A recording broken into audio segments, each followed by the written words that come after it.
Yo, what's up, fight fans? AJ here. Y'all know what I do. Y'all know what this is. So let's get straight into it.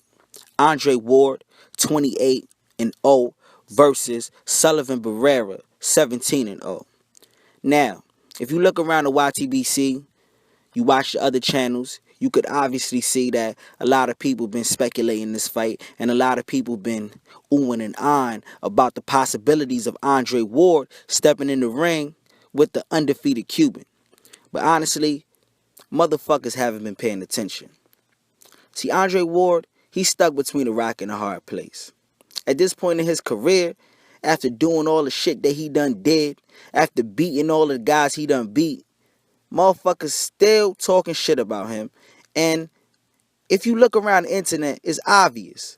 Read these articles. All of these so-called boxing writers don't know shit about boxing. And it's obvious when you read their articles.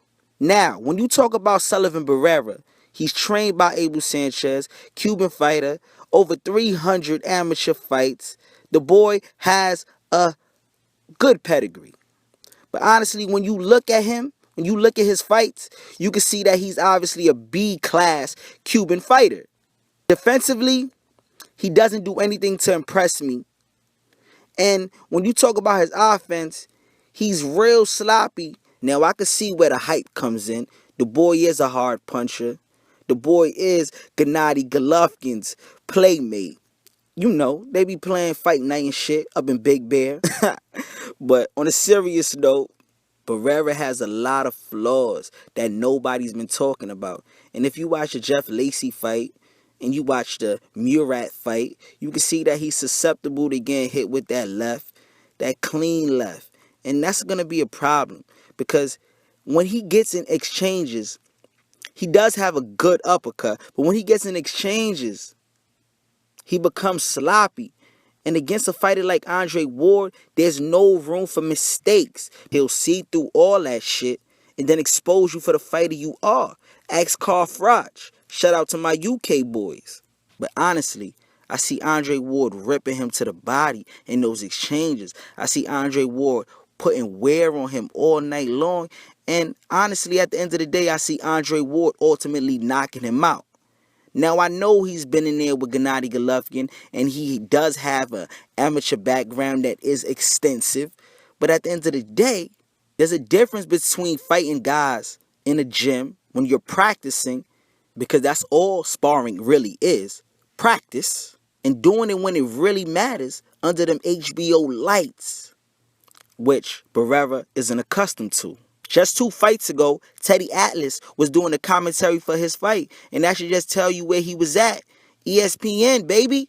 And ain't no ESPN fighter. I don't give a fuck how good the commentators and the public want you to feel that he is going to step in the ring with 17 victories and beat Andre Ward. Now, as for the claims that Andre Ward is ducking Sullivan Barrera, that is complete and utter bullshit. Honestly, who the fuck is Sullivan Barrera? He's ranked 6th by the WBA, 7th by the IBF, and I believe 13th by the WBO. That don't sound like a guy that Andre Ward would be ducking. And the fact that people are running with that shit just shows that they ain't been watching these fighters and they ain't been watching these fights. Personally, I feel like Barrera should just wait his turn, being that he is Sergey Kovalov's IBF mandatory, and fight Sergey, which he has a better chance of beating due to the stylistic matchup and due to the fact that they both offensive fighters. He has a better chance of landing that big punch and pulling out a victory against a Sergey who can be hit.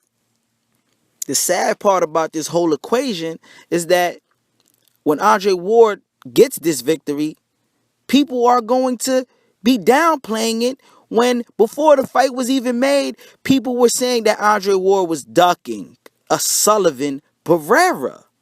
I can see it now. Writers and YouTubers and YTBC members saying that Sullivan Barrera should have never even been in the ring with a Andre Ward. And Andre Ward isn't going to get his full credit for beating a top-ranked light heavyweight contender. He won't. Now, when I think about the light heavyweight division, I think about names like Fonfara, like Pascal, like Hopkins, like Beterbiev, like Stevenson. And these are the names that Andre Ward needs to fight at 175 for people to respect him and for him to get those big paydays and the acclaim that he deserves. And until he fights those guys, he won't receive that. Now we all know the mega fight between him and Sergey is looming for the end of the year. And this fight is just going to be a good barometer to see where Andre Ward really stands at when it comes to the 175-pound division and the conversation about who really is the best fighter at light heavyweight.